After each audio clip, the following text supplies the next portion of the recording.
Thank you, Congresswoman. Thank you, Governor. And thank you, Quinton. Thank you all so much for being here. My name is Zurawski, and I live in Austin, Texas. I'm here today to share my own story, a story that was only made possible because of Donald Trump, and one that, if it is up to Trump and his new running mate, J.D. Vance, could become a reality for far too many other Americans. In the spring of 2022, my husband Josh and I learned I was pregnant with our first baby, a girl. We were over the moon. My first trimester was smooth sailing, but then suddenly at 18 weeks, I suffered catastrophic complications. My cervix dilated prematurely, and there was no way to safely reverse course. So we were with 100% certainty going to lose our baby girl. We were devastated. What I needed at that point was an abortion so that I could safely and with dignity deliver my daughter and begin the healing process both physically and emotionally. But unfortunately, this was post-Roe, Texas. The near-total abortion ban had gone into effect just 2 days after my water broke. Ending the pregnancy would have been considered an illegal abortion, and my doctor would be at risk of loss of her license and even jail time. I was told to wait until I got so sick that my life was considered in danger, one of the rare exceptions where a doctor can intervene in Texas. It took 3 days and a near-death crash into septic shock before my doctor could finally provide the health care that I desperately needed. She stabilized my vitals enough to deliver our baby, who we named Willow, but then I crashed again with another bout of sepsis and was transferred to the ICU.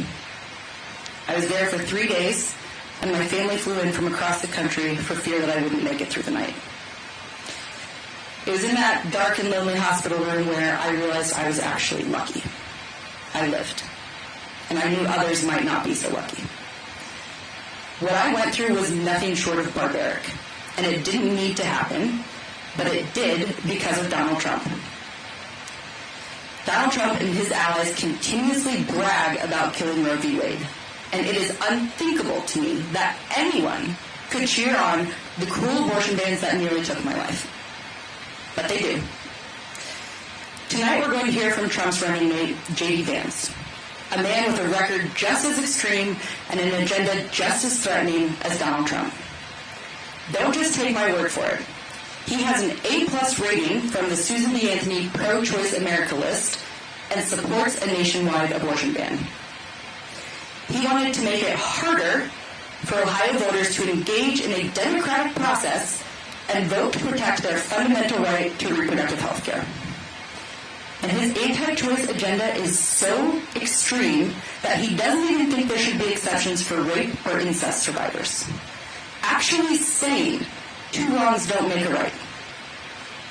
He calls these devastating circumstances inconvenient.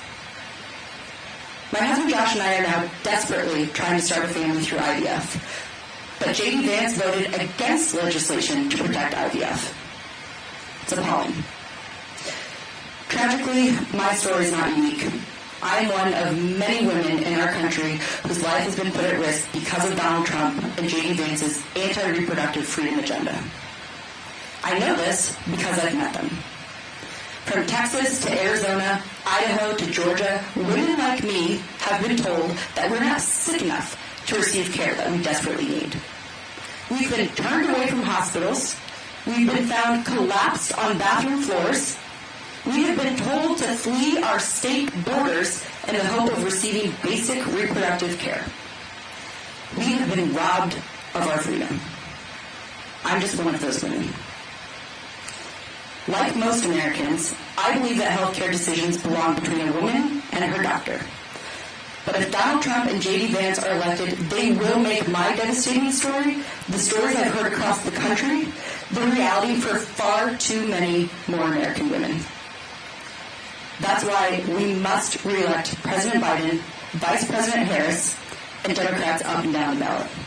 They are fighting for reproductive freedom, and they won't stop until they restore the protections of Roe so that people in every state have access to the care they need.